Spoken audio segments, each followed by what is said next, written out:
Hi, I'm Kalina, and with Bartek we are going to talk about batch construction Oh, strategies in deep metric yeah. learning. Deep metric learning usually focuses on creating an encoder that transforms objects, like photos, into embeddings, being vectors of numbers. The goal is creating an encoder that embeds objects to a space in which the distance between objects corresponds to their semantic similarity. In case of those clothes, similar jackets should be closer to each other than a sports jacket to a high-heeled shoe. The encoder is created based on objects from available classes. However, it is required to generalize well to the unseen classes. The embedding space not only locally models the similarities of objects, but also allows for visualizing a meaningful global structure, like this Disney visualization of clothes.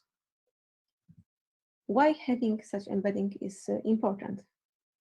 Deep metric learning is in fact a tool, like a hammer, that you can use to approach different problems, like classification, few-shot learning, personal identification, detection of mobile classes, clustering, retrieval, or recommendation of similar items. Let's go through several real-world applications of deep metric learning. FaceNet, DeepFace or OpenFace use deep metric learning to obtain representations of faces. Then having a database of annotated face representations, one can identify a query person or detect an unknown one. Another application of deep metric learning is retrieval, like visual search at Allegro.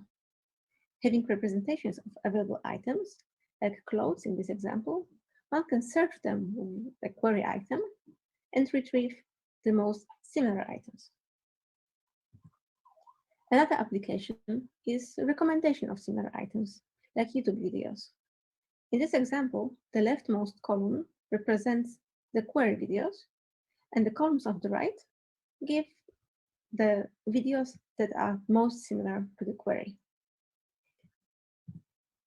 Let us now comment on the relationship between deep metric learning and other machine learning paradigms. There exist several similarly named areas: similarity learning, deep metric learning, and metric learning.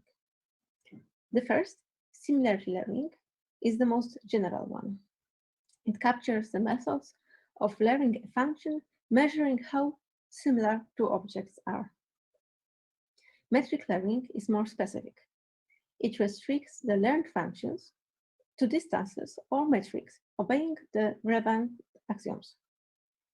Many methods in this area use linear transformations of objects and are thoroughly analyzed. Finally, deep metric learning uses deep networks to extract features, create embeddings, or to predict the distance, and this way allows for learning similarities of complex objects like images or videos. What about other areas of machine learning? In the beginning, we said that we consider classes of similar items. So why do we talk about some deep metric learning, not classification? Remember that we need generalization to the new classes, which is not standard in classification problems. We also said that we create embeddings of objects. So what about representation learning? Representation learning is a much wider area consisting of supervised and unsupervised methods, and deep metric learning is just a small subfield of it, besides many other advanced techniques.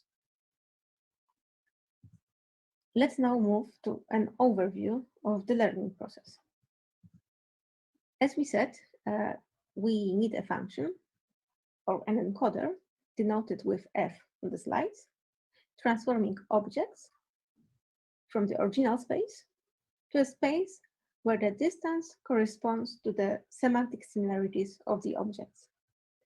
We usually start from a randomly initialized or pre-trained encoder and then try to improve it by training, so that instead of this encoder placing dissimilar items closer to each other than similar items, we would like to have this one placing similar items close to each other. So how to train such encoder? What loss should we use? An example loss expressing our need is a triplet loss. This loss has three arguments: an anchor and a positive, being similar to each other or coming from the same class, and a negative, different from the anchor and the positive. This loss is zero if the negative item is further by at least a margin from the anchor than the positive is. If the negative is closer to the anchor, then this loss is not zero. A triplet that has a non-zero loss is named an active triplet, as it may contribute to the training by a loss. To update the model efficiently, we would like to have a batch of triplets. However, what we usually have is a dataset consisting of many classes with several examples of each class, like this benchmark dataset of cars. This dataset consists of many car models corresponding to the rows on this slide. And for each car model, there exist several images of cars of different colors with different backgrounds from different perspectives. To create a batch of triplets, we usually sample K, 3 on this example classes, and then for each sampled class, we sample 2 or n instances, like in this example. The outcome of this step is a small subset of the training data. We will refer to this step as sampling. Next, we generate triplets using the sampled objects. We will refer to this step as mining. The most basic miner creates all possible triplets consisting of the examples from the sampled set. A single triplet, represented as a row on this slide, contains 2 objects from the same class, becoming the anchor and the positive, and 1 from a different class, being a negative. Finally, we compute the loss using a created batch of triplets. This way, in the process of training, we optimize an objective on observations from the training classes. However, what we finally evaluate is the performance of the encoder on observations from the new classes. Let's deep dive into metric learning training pipeline. In short, the standard metric learning training pipeline consists of 4 basic blocks. It begins with the sampling the data using the sampler, followed by the creation of the batch of the triplets by the miner. Then the batch is passed through the encoder to obtain the embeddings. And finally, the loss is computed and encoder updated. Usually, in the implementation, the encoder is placed before the miner, as the encoder needs to embed each item just once, and more sophisticated miners need the embeddings of the items.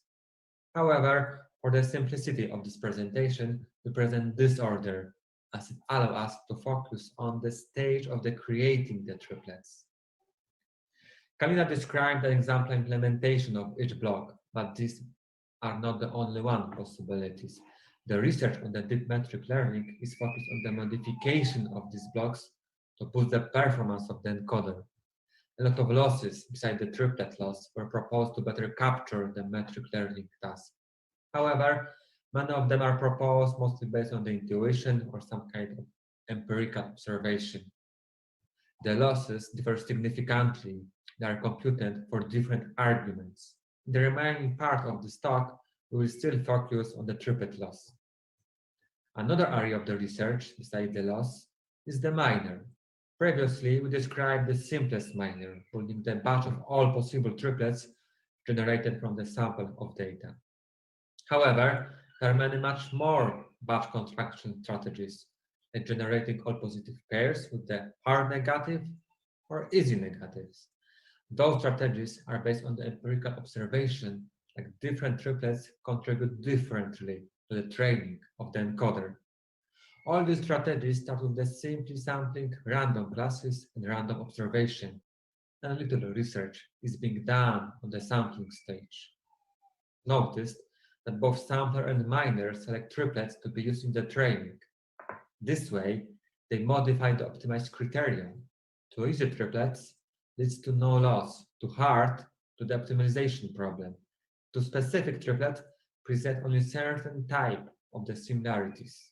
Then the optimized criterion is not only determined by the loss, but also by the batch construction strategies.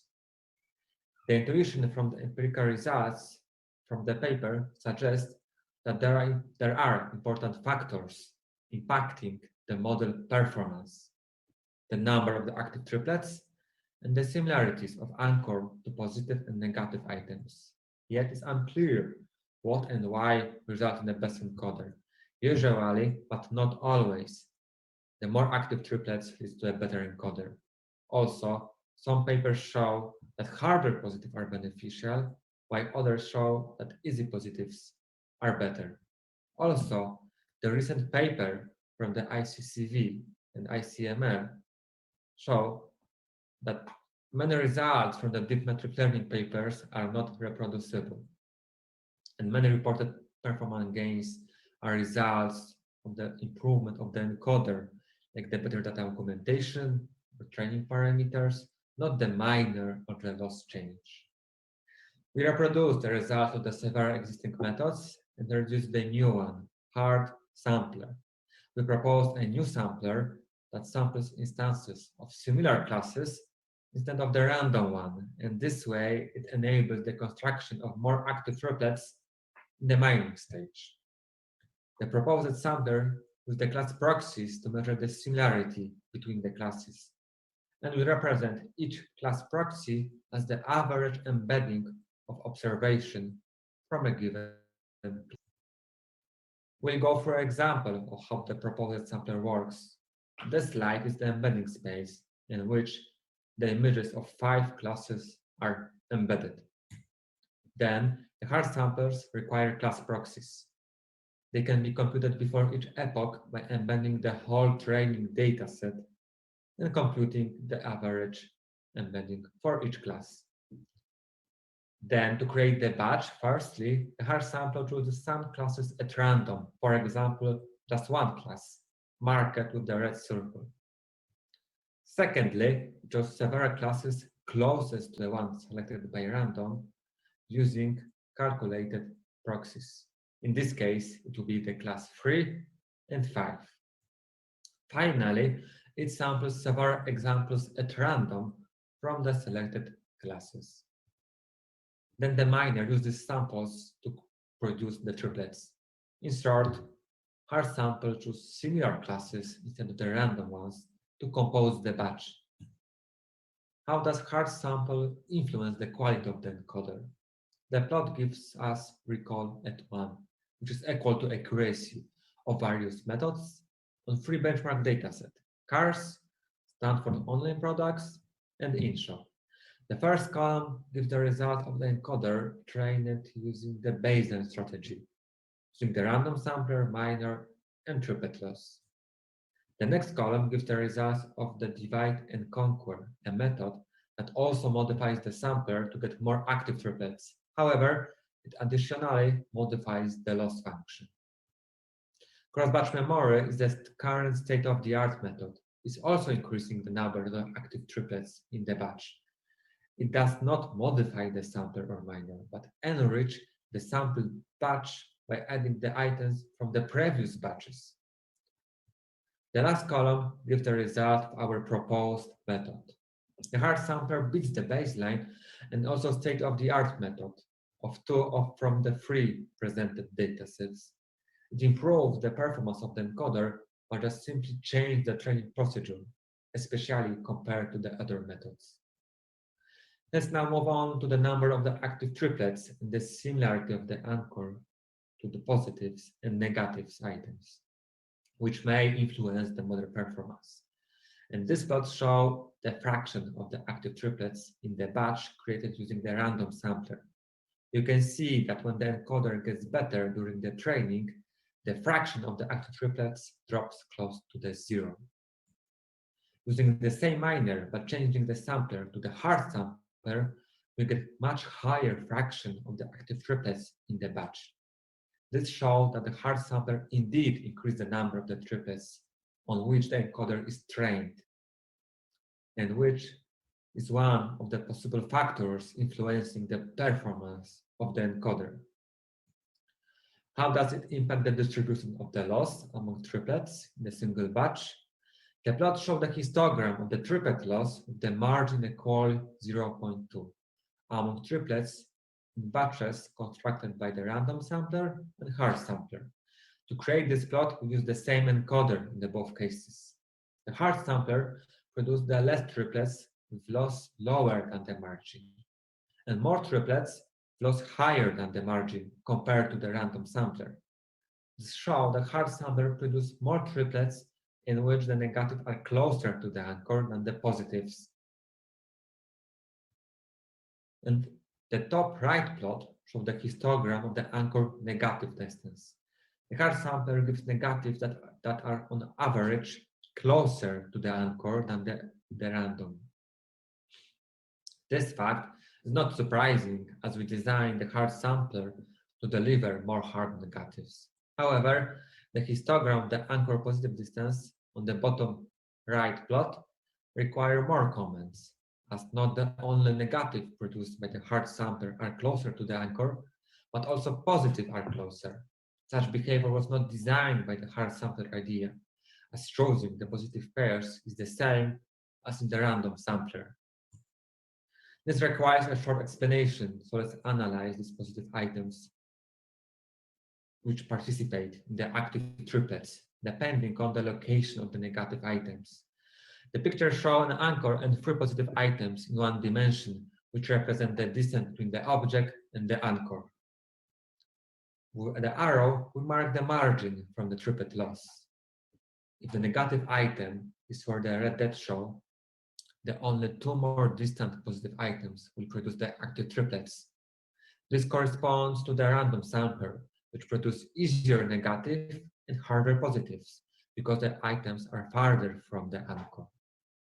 However, if the negative is closer to the anchor, more positive items may produce active triplets. This way, having more similar negatives leads to more similar positives.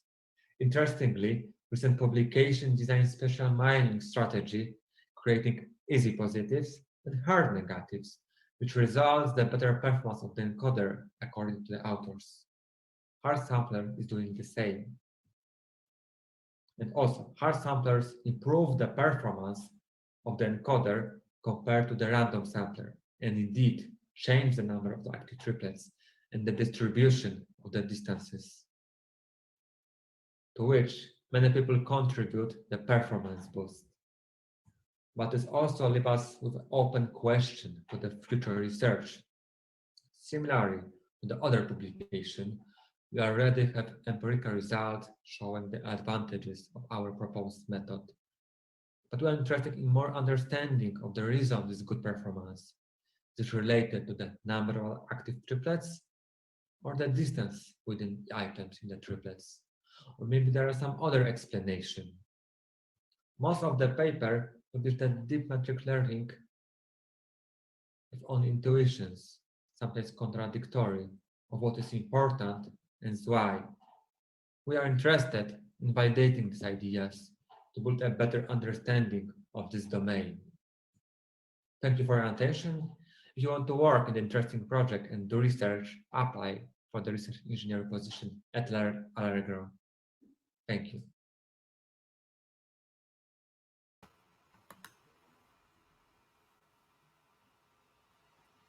Hello.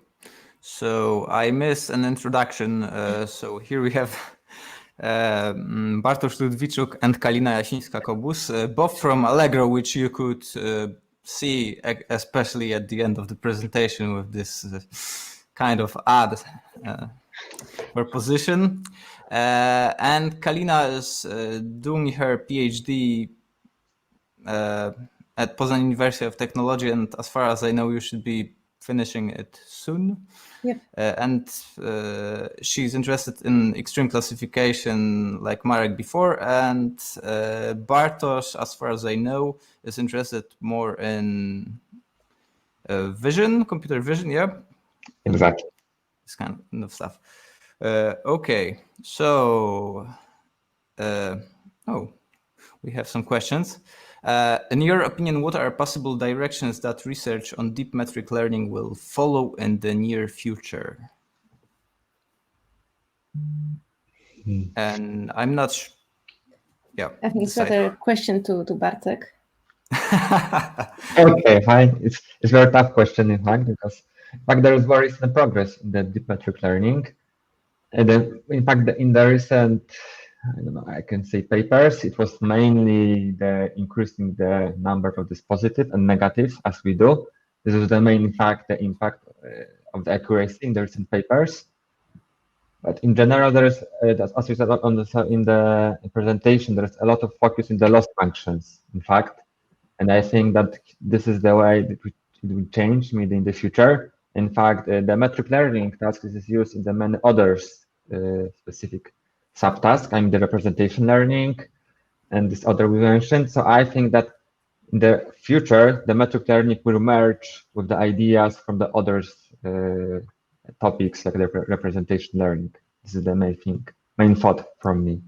Okay, and maybe suggestion and follow-up question from me, because at the end of the presentation you mentioned that you're interested in knowing why the performance is boosted, and kind of theory, I guess, behind this all. And this Kalina mentioned about the hammer, which is deep learning, and now everything seems to be the nail. And everyone using the nail, not knowing actually how to use it and maybe why to use it.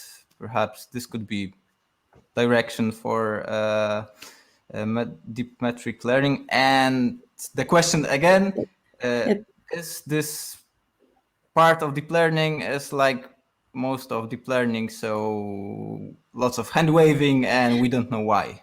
Yeah, like because the question was what are the possible like research directions and what will happen. And from the papers we see now, there is very little research on like understanding, like from the theoretical perspective, what should be done in deep metric learning. There are several papers that answer this question from like the loss perspective. But like even papers from good researchers like Alex Smola are also like more hand waving. And yeah, so we would be super happy to observe some papers that that discuss these theoretical aspects and really tell us why should we do something. Yeah, because just understanding what happens from like experiments on just several data sets, not like from general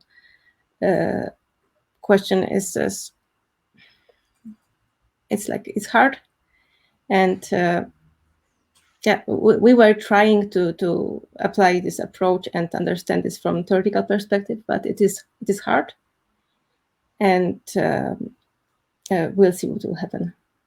Yeah, but is there any trend, or it's just you? I mean, because you said there's lots of hand waving, but is there any visible trend, or is it just hope? Yeah, okay, like hope. It is something that is missing, because yeah, there are trends on, as Bartek said, loss functions, sampling, doing more active triplets, harder or easier positives and negatives. Yeah, okay. But, so more empirical engineering stuff, not the basis. Okay. But definitely there's a big need for proper understanding of it. Yeah, like everywhere in deep learning. Okay, so next question: do batch construction strategies matter in pure classification tasks? Okay, so now we present approach as metric learning task, but and in fact, what is Does it matter in the classification? Is this hard question? We don't really know. But in fact, when we're starting this research, we're thinking about maybe it does also matter in the classification, because normally when you're doing normal classification approach, you just take the random samples from the batch. So if we, I don't know, for example, let's imagine that we've got embedding space, so they just random and just cover, I mean, some places in the embeddings, but it's random.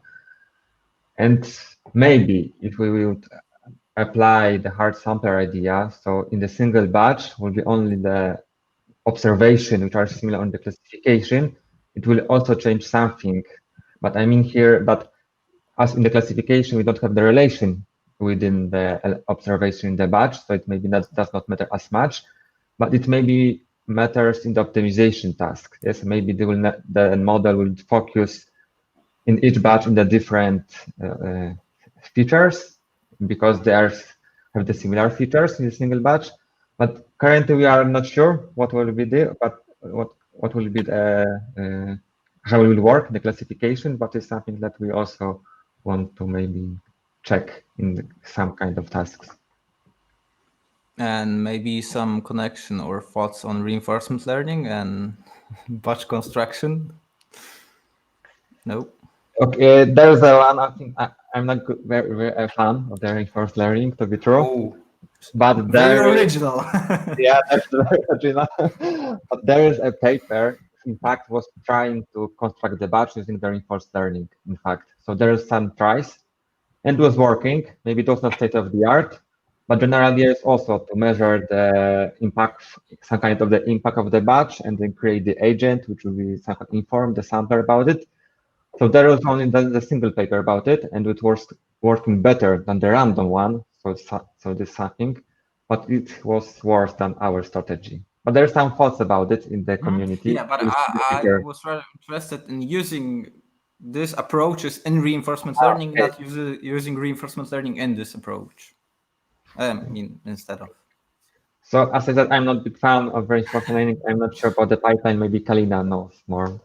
Like at the moment, I cannot like think of any use of this in reinforcement learning, but it's just not enough time to properly think about it.